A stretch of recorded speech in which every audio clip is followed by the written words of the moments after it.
Hey guys, welcome back to the YouTube channel. My name is Sam and I make music under the name thisnewlight. Thanks for joining me again. Today I'm going to be looking at a song that is quite special and significant to me, my wife, and our two best friends. It's a song called Down by the Altar, and it's a song I wrote for my best friend's Isle song. I'm going to get straight into it today. It's a bit more of a smaller project. There's a lot less tracks and it's a bit more interesting in how I captured the sound rather than what I did with it. But let's just jump straight in. So this is the Logic project here for the song. It's called Down by the Altar, as I said, and it features myself on vocals, the bride's sister, Bree, also on vocals. I play piano, and the father of the bride plays strings on this song. So I'm going to play a little bit of the track to you now, and then we'll go and talk about it from there. Let's have a listen.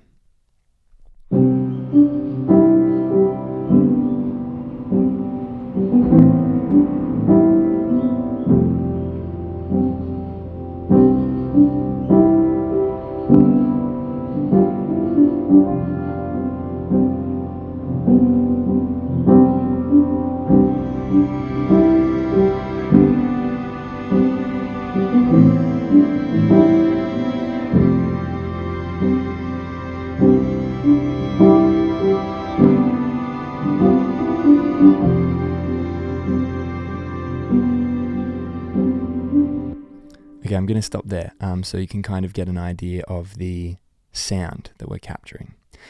Before I get into talking about the audio that I treated, I just want to take a moment. If you are interested in the song story, the story behind the song, the lyrics, how I wrote them, if you're interested in that, I've kind of put up a very condensed commentary of how the song was written and recorded here. But for today, I want to look more at the production. So let's get straight into it. The most important thing for you to grasp with this song is that it was one take, captured on 3 mics, and then I've layered strings over the top. Okay, so to paint the scene, I've written this song in the house that the bride lives in, on their piano that they grew up with. It's this very old jangly piano, and I've written the song on that piano, and I've said, well, what if I try and capture it on this same piano? So I've lined up a time where I can kind of bring in my studio. It's a Focusrite 2i2, one of the most basic audio interfaces you can get. It's a 2-channel interface, and I've captured 3 tracks. I'll get to that in a sec. So I've brought in my laptop, my interface, 2 mics, and then I've put my phone in the corner to capture the room sound. So it was really important to me to capture a live performance, me and Bree singing at the same time, no metronome, just kind of feeling the music, but also to capture the room that it was recorded in, because that was the house that Ellie lived in before she got married, and I think it was a very special house. It was a house with friends, and kind of I wanted to capture this season of life in that room. So I've got these 3 tracks here. The left mic, best take 2, right mic, best take 2, and room, best take 2. Okay, so to paint the picture a little bit more, on top of the piano, it's an upright piano, on the left side where I'm sitting, is a Shure SM7B, the mic that we're using right now. I've literally got it sitting on the top of the piano, pointed towards my face. On the other side, Bree is sitting just next to me on the right side of the stool, and I have a 57, literally like a super basic mic pointing towards her. Now, the really annoying part about this is I didn't have 2 of the exact same mics, so the treatment had to be a little bit different, but for the most part, the mics sound quite similar. So I had 2 mics sitting on top of the piano, pointing towards our faces, and on the left side was me, and on the right side was Bree. Okay, let me show you just the left side mic, and then just the right side mic. I'm going to play you now the section where we start singing. So I'll show you everything that we have here from the live take, and then I'll show you the mics individually. The day has finally come, preparations done. Find me waiting here, down by the altar. Okay, so the thing that I was really happy with is, even though the mic technique and placement and even the mics I was recording on weren't anything fancy, I love how clean and clear the vocals sounded. So let's have a listen at just the left side mic. So bearing in mind, this is going to capture everything, but it's a little bit more targeted towards my voice. So that's what this one sounded like. The day has finally come. So you can hear a bit more of my vocal. Preparations done. Find me waiting here, down by the altar. Okay, so that's my mic, and it's positioned closest to my voice. Then we have the right side mic, which is a 57, and it sounded like this. The day has finally come. Preparations done. Find me waiting here, down by the altar.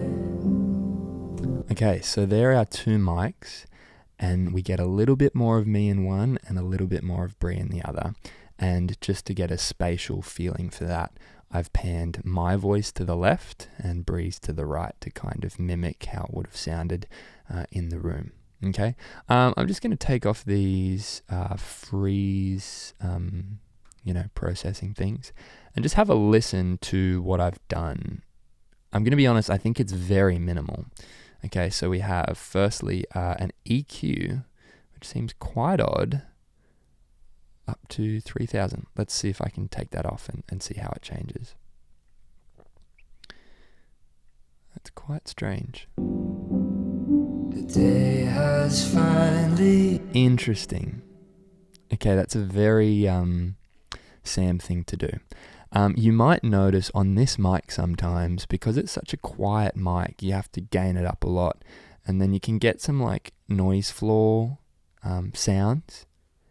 And at the start of the song, I really didn't want to hear that. So if I take this off, so you can see I've high passed up until 3000 hertz. If I take that off, let's see what the sound is like at the start. So you can hear that buzz. And now I've just taken it out. So that's just, that's maybe where I needed to have a cloud lifter on this microphone to get rid of that. I personally don't use this mic all that much, so I'm not going to spend the money on that. But anyway, there was a quick little trick. So right before the vocals start, that disappears. Okay, there's a tiny bit of compression. Let's have a look. It's like core compressor. It's a good compressor. I'm taking out like maybe 3 to 4 decibels. Same is going to be on this one. I believe that high cut, whatever it's called, disappears as well when we get to the verse. Yep, correct. Okay, so there's almost no processing on that. On the whole sound, we have just a tiny bit of reverb. I'll toggle that on and off.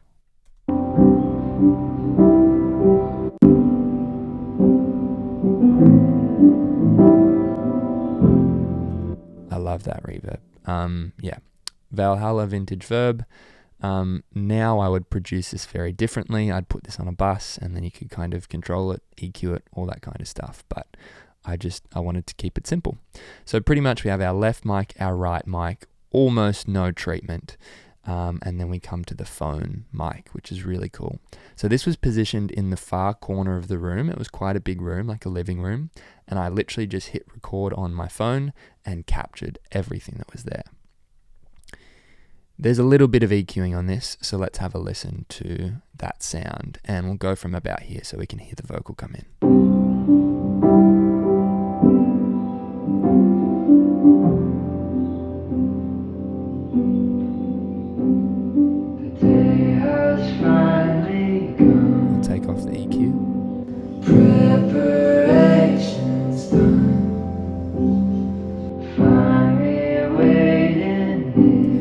Now, that's quite a heavy EQ. There's a lot of like lows and highs that maybe would be quite nice in this recording.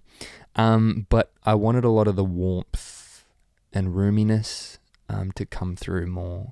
I really like the clarity from the mic takes, and then from the phone take, I just wanted the warmth. So if I take out that phone recording and bring it back in, you'll notice how it lifts. The day has finally come.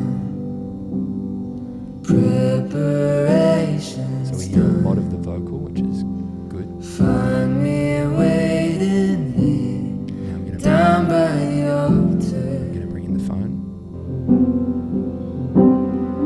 You'll be dressed in white, Father by your So I wanted a lot of that warmth, roomy, jangly, creaky sound to just come through. And so I've EQ'd it a bit harder.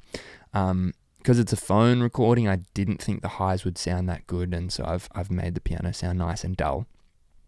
So that's kind of what we have there. Now, just to talk about the takes very briefly, we did three recordings of this, and the second one, or maybe the first one was a dodgy take, and then we had 2 good takes, and this is the second. We might have done some extras just in case, but it was the third take that we used. You can see that there's some splices here, some slices of the song. Now, technically, all of the song hasn't been changed until the end, and the song finished a little abruptly. I can't remember how it finished. Let's see if I can. Okay, this is how it finished.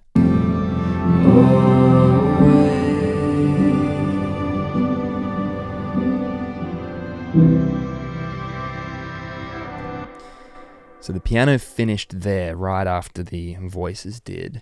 But a funny thing was we realized the song was too short and we didn't have enough time for all the bridesmaids to walk in. And so I chopped together the start. So I brought this bit in here, which was like a double intro, and I put it at the end just to make it a little bit longer. And I realized that the strings really, to me, the strings are the shining light. Well, not to, undermine our performance vocally and on the piano, but the strings, to me, that's the thing that I love about this song. And so I wanted to finish with strings.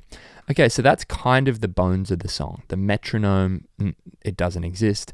We're literally just 2 mics in front of our faces, 1 phone mic in the room, and just doing very minimal treatment to make it sound, as good as we can. Maybe just for the sake of showing you what the sound was like without any processing, let's just have a listen to it purely raw. The day has finally come. Preparations done. Find me waiting here, down by the altar. Yeah, it's very minimal processing, but I just think it brings a little bit more life having that reverb and just a bit more EQ on the phone. I think I liked the clarity from the mics, and I wanted that to be like the sound that you would hear. All right, let's go to the strings. This is pretty much the only other component to this song. I know I'm talking a lot today, but that's because I think this song really highlights that it's sometimes more about the process of capturing the sound than it is about what you do with it. And this is one of those songs for sure. Now, the cool thing is I then took my little on-the-road studio and I took it to the father of the bride's house who played violin. And this was kind of a bit of a crazy idea. We said, what if we, Ellie's dad plays violin. What if we got that on the song?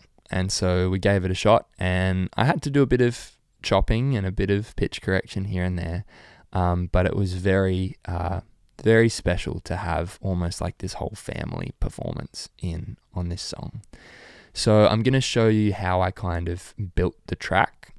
And we kind of have this main melody at the start that I'm just going to loop a few times so you can hear how everything comes in. So this is the bottom layer.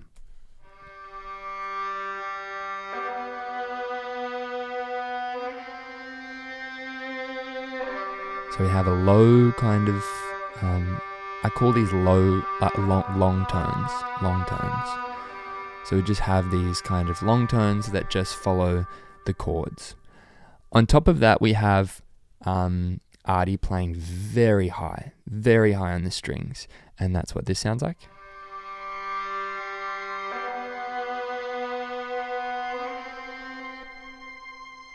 Just a long note on the strings.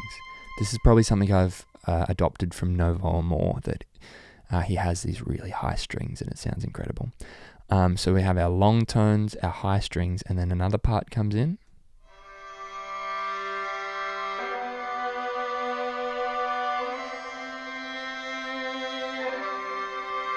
So I'm not going to claim that I'm a string arranger, but my concept was a lower part that kind of very strongly followed the chords and jumped around a bit.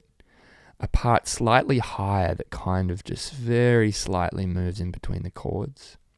A part way up the top that's that really high, almost like piercing string sound. And then we have the melody that comes over the top.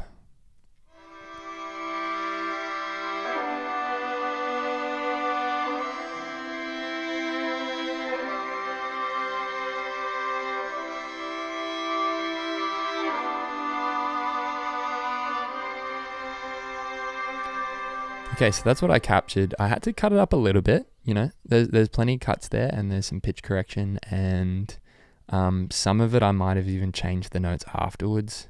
And then underneath, I'm pretty sure I repeated those parts, but just with MIDI.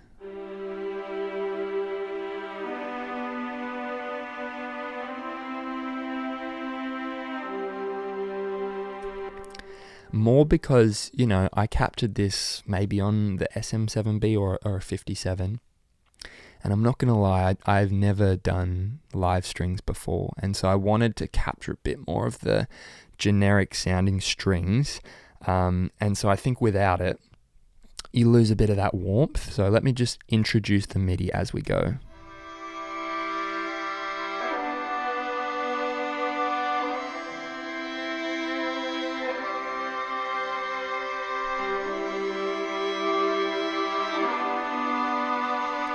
Yeah, so I think it just brings a bit more life to it, and I've added some width with one of those parts to just make it really sound massive and quite grand. Okay, so now we have where the strings come in for the second verse, which is quite beautiful, and then we have a new kind of melody here. Now, this is where I had to do some real chopping because we captured it well, but there was a few pitch issues and a few timing issues, so I had to chop it up a little bit. So this is the main kind of melody. Oh, you can see I'm a pro with Logic.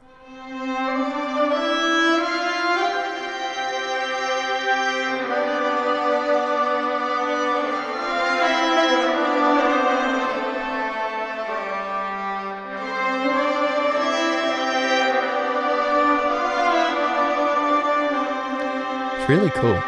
I'm not gonna pretend like I know strings, but I came up with that on the spot, and I'm really happy with it. It was a case of playing the song to Artie and going, "Oh, what if the melody does this?" And I really wanted there to be these like falling lines and rising lines, and I'm really, really happy with that. And then underneath, I think I would have replicated that on MIDI strings again. So I'll introduce that as we go. Just a bit more width, a bit more depth.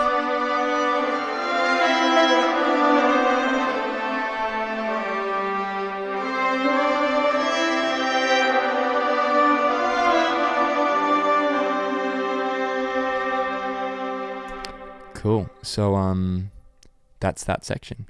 Then there's a little bit of a break. Please take some time, have a listen to this song and tell me what you think. I'm not going to play all of it for you, but I just want to pull out the bits that are really interesting.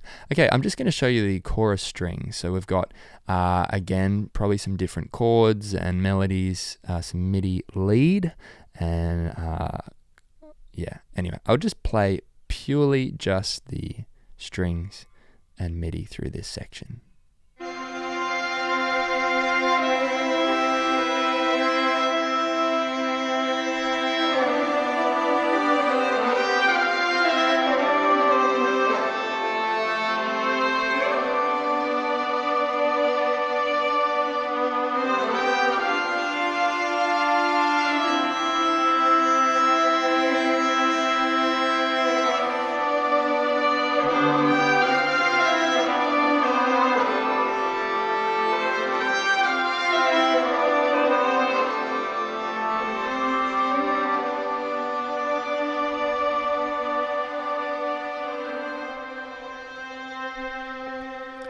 Okay, so there's a bit more work done on that section again. You know, a lot of chops, a counter melody that I came up with afterwards, and you know, not everything's perfect, but in the context of that chorus, it just sits really nice. So I'll play a little bit of that for you, and then we'll wrap up.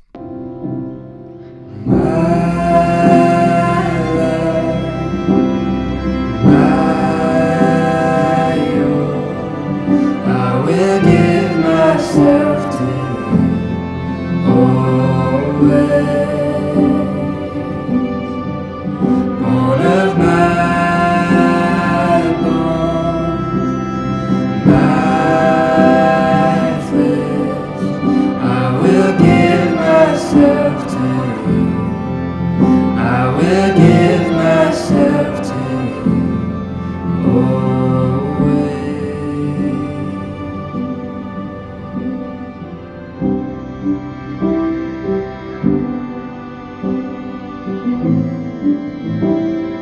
Okay, sorry to kill the mood, but I'm going to pause it there. And that's kind of a wrap. On each of these string layers, I've got a tiny bit of EQ. They were pretty bright, and I wanted to just dull them down so they felt like they fitted. Just by itself without that EQ. It's a bit harsh. That feels better. And then a bit of reverb. Same here, tiny bit of compression. It's all fairly stock standard, and then overall the track has been dulled just a little bit. A bit of compression and a bit of soothe just to smooth over some harsh frequencies. But that in essence is the song. And the reason I wanted to pull this up is there's another one of my songs that I'm going to look at in the future, which is another wedding song. It's not an original, but it's the song that I arranged for my wife and I's wedding. It's a song that's not currently up on Spotify, but I will be putting it up in a month. And I wanted to start here because this is a wedding song that is actually out. And I've had a few people say, oh, can we use this for our wedding? And absolutely you can. But it's a really special, significant song. And I just kind of wanted to do a video that talked more about the limitations of recording. You know, I think it's really good sometimes to put limits on what you're capturing. There's no pitch correction on any of the vocals or the piano, because if that happened, you would have phasing issues and all that kind of stuff, because you're capturing 3 instruments at once. So this is a really fun opportunity. It was a fun opportunity for me to limit what I could do. And, you know, working with other people too. What can we capture on strings? What can we capture with another vocalist? So it's a really fun song to look back on. And I actually get excited by how little there is. It still took a lot of time, a lot of hours, but it's a special song to look back on. And hopefully forever, Lockie and Ellie are going to be, I guess, remembering this song for the significance it had for them. So this is the song Down by the Altar. This is my little production breakdown. And I'm going to wrap it up there. So thanks guys so much for sticking around till the end. It's been absolutely incredible to have you again, and I'll see you in the next video. Catch you later.